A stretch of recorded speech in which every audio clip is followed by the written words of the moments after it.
Of the Budget Committee. Senator, it is wonderful to have you on the program. Welcome. Oh, Maria, thank you for having me on. I appreciate it. First, let me get your thoughts on this hearing. From your standpoint, what is most notable in terms of coming out from your standpoint from Bernanke or Volcker? Well, I think their defense of the role of the Fed as a major regulator in the United States financial system is very important. These are two extraordinarily highly respected individuals who understand the system and understand what it takes to have a strong and vibrant capital market. And so I think we should listen to them. As far as this hearing, this is happening, of course, as we continue to look at the administration push the health care reform across. What do you make of the NBC News Wall Street Journal poll results that show half of Americans say that they'd replace every member of Congress if they could? Yeah, well, I'd be a little frustrated. I'm a little frustrated myself. I mean, we're supposed to be here working for the American people, and we're supposed to be casting votes that people can look at. We're supposed to have transparency. And here you got a bill that was produced and voted on Christmas Eve. We weren't allowed to amend it in the Senate. It goes over the House. They're not even going to vote on it. I mean, really, what's our purpose here if we're not going to vote on things that are tough decisions? Yeah. It's just incredible to me. Well, it's really incredible, I think, and it's sort of hit a tipping point in terms of Americans, right? Because people are seriously concerned, and they're thinking about the cost of health care and the deficit that the country faces. Now, that same poll found 48% of the respondents think that health care reform as it stands now is a bad idea. Well, it is a bad idea. 47% want Congress to consider legislation immediately if the current plan fails. Do you think it fails? Tell me how you see this playing out. Well, first off, the American people have a right to be concerned. You know, I mean, we're basically running up debt at such an outrageous level here. And one of the things they were talking about in the hearing with Chairman Bernanke was whether people want to buy our debt going out years. This bill is going to expand the government by $2.5 trillion. We can't afford that, and it's going to all be passed on to our kids, and they're going to have to pay for it. Where's it going from here? Well, the Democrats have a supermajority in the House, so all they have to do is get their membership to vote for it. And I assume there are a lot of deals being cut over there and a lot of votes being basically purchased, for lack of a better word. And if they're going to do a deeming resolution where some of their membership is going to claim, well, I didn't vote for it, therefore I wasn't for it, even though it passed, well, you know, I mean, these types of games are being played. So I have to presume they have a shot at passing this thing, although it's a terrible piece of legislation, in my opinion. Well, do they have a tin ear, Senator? I mean, you know, it seems that America is saying, stop, it's too expensive, this is not the plan that we want, and yet we're seeing sort of campaign-like speeches all around the country. And some people are saying it's being rammed down the public's throat. I mean, will they use, I mean, in terms of using reconciliation to get the health care bill plan passed, do you think it's going to be that simple?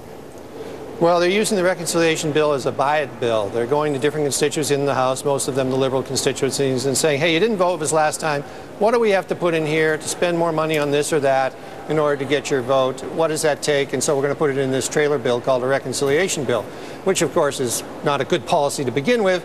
But on top of using it to pass this bill, which is a $2.5 trillion expansion of our government, a major injection of the government into everybody's daily life through the healthcare system, that doubles down on the bad policy here. And I think the American people are upset, and rightly upset. And you ask, well, why are they doing this? They have a 10-year? No, it's Washington arrogance. You know, it's this Washington arrogance that says we know better than you how you should live your life, and we're going to, if you'll just step back and don't bother us, we'll run your life for you. That's the attitude of Speaker Pelosi and a lot of folks that support her approach on this health care bill, in my opinion. Well, that's very well said, Senator. You know, you've already said that you won't be running for re-election, and I've got to believe that some of the inability to get things done was part of that.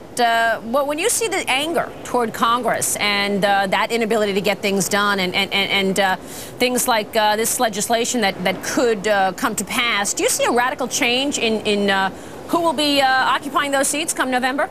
Yes. Oh, I don't think there's any question. The American people are pretty well fed up. They want a Congress which is responsive to their needs. They want a Congress which is working for them, working for Main Street America, and that understands what Main Street America understands, which is that you can't just spend willy-nilly. You can't spend as if there's no tomorrow, because if you spend as if there's no tomorrow, which is what this Congress is doing, then there will be no tomorrow for our children. We will pass on to them a weaker country and a country where they have less of a standard of living. And And they're very worried about that. I mean, they're legitimately worried about the future for their children because of all this spending we're doing down here. Yeah, it's interesting that it seems that it has hit the tipping point in terms of the average American. They're worried about the deficit. They're worried about the debt that this country takes on. And yet, you know, many in Washington feel that they know better and they've got the policies in place. Let's talk solutions, Senator. In terms of the deficit right now that this country faces, where do you think there are opportunities to actually make a dent? Stop spending. In the last 3 weeks, the Senate and the House, Democratic leadership, have sent 3 bills to the floor which have spent well over $200 billion in excess of their own rules and their own budget. I raised a point of order on all 3 of those bills. The points of order failed. All I needed to get was 41 votes, and I would have sustained the point of order. So as a very practical matter, there's a real problem here on the spending side of the ledger. How do you do it? Well, you freeze discretionary spending, number one, and it's a hard freeze. It's a hard freeze. You don't pick a year where you've got a lot of spending and then freeze it off that year. You freeze it off a hard freeze year. Secondly, you've got to go to these entitlement programs. And instead of reducing the spending in entitlement programs and then taking that money and using it to create brand new entitlement programs, which also won't be fully funded, which is what this health care bill does, you use those savings to make Medicare stronger and more solvent. And if you did those types of things, you would actually get progress towards getting our fiscal house in order. Do you think this is going to impact the president's ability to have a second term?